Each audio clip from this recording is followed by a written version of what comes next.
As my method of providing power to the Tusk 3-port accessory fuse block, I have bought a USB charging kit, which includes a little pigtail adapter that connects behind the headlight.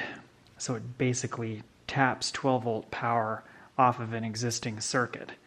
There's other ways of doing it, but they require splicing wire and whatnot, and that's not something that I wanted to do. So we're going to go ahead and get all of this stuff installed. So this piece here is for the ground wire if you're going to use this connected to that. So it picks up ground off of your turn signal connector. So another nice thing about this unit, unlike most, is that it's sealed back here. Or at least we don't have to connect our own wires to male terminals like most. So we can fish the wires through this little boot and then slide that boot up once we get this installed on the bike. So we're going to go ahead and start by getting this installed.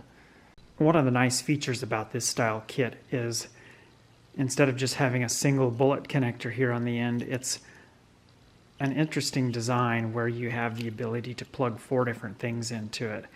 And that's the same on the negative cable. Not that I would ever want to connect 4 different accessories to this very low power circuit, but you've got that option if you had really low power accessories that you wanted to connect here.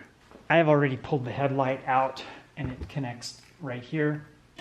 We have 2 screws that hold it in place, and once you take those 2 screws out, just kind of rotate the bottom of the headlight outwards.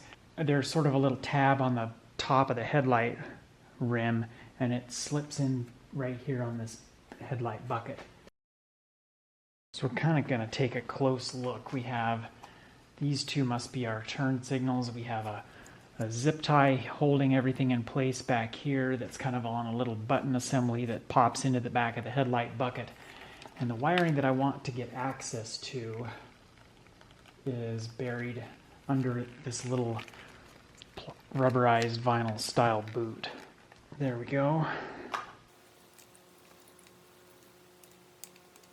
Okay, I've got my connector connected. I have my voltmeter turned on down here. Just go ahead and tilt this up right there.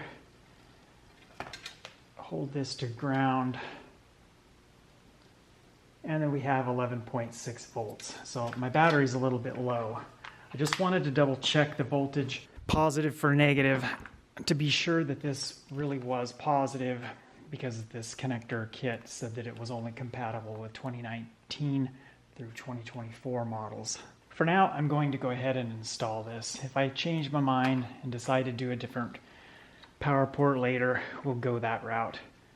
But I've got the nut installed, and then the boot. If you get your average off-the-shelf power port, they don't fit. You have to end up taking a file or a Dremel tool and enlarging that hole. So that's the nice thing about this particular kit, is that it is slightly smaller diameter and it fits through that hole perfectly. I'm just going to thread that nut up in place and then slip the boot in, and then fish this wiring back through a hole here in the headlight bucket. Then I'll get this wire pigtail installed for the ground connection. There's not a whole lot of space to work with in this headlight bucket. So what I have done is the wire that comes down from the power port is I routed it through the hole, and then I sort of coiled it up in a circular fashion. And then the turn signal pigtail, I tucked that all the way in the back. So we're going to try to work on tucking this in the back as good as we can too. Just kind of want to get everything smashed back in there as good as we can. That way we don't put any pressure on the wiring or the headlight when we install the headlight. When reinstalling the headlight, just kind of have it tilted so that the top of the headlight is positioned right here at the bucket, and then hold it like this, and then just sort of rotate it in once you get the tab lined up here at the top. And then on these screws, they actually drop down into a little recessed area on the headlight bucket. That's one thing you want to make sure of, is that the headlight unit itself is situated where the threads line up perfectly, and then the screw head and this little washer drop down into that recessed area on the headlight bucket, where then we'll just go ahead and tighten those on both sides when you get those two screws lined up correctly. And that's really all there is to it. It's probably only about a 15-minute project to do this upgrade. Earlier I mentioned that if you buy one of these generic style off of Amazon, that they don't fit through the hole. Well, I just thought I would explain that a little bit more. So this one here, it's made by a company called Blue Sea Systems. It's a marine industry company. And then this one here is made by Marinco, which is also a marine industry company. These two companies have been building these since probably the late 90s, early 2000s time frame. So all of the stuff that you find on Amazon is basically clones of these two items, right down to the diameter and the thread pitch.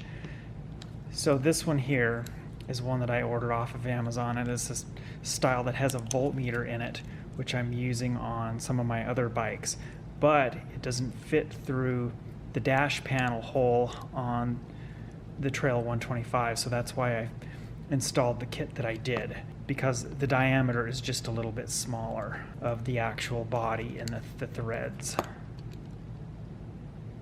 And here it is with it installed. We'll pop this little cover off, and we can see we have a Type-C power delivery and then a quick charge USB 3.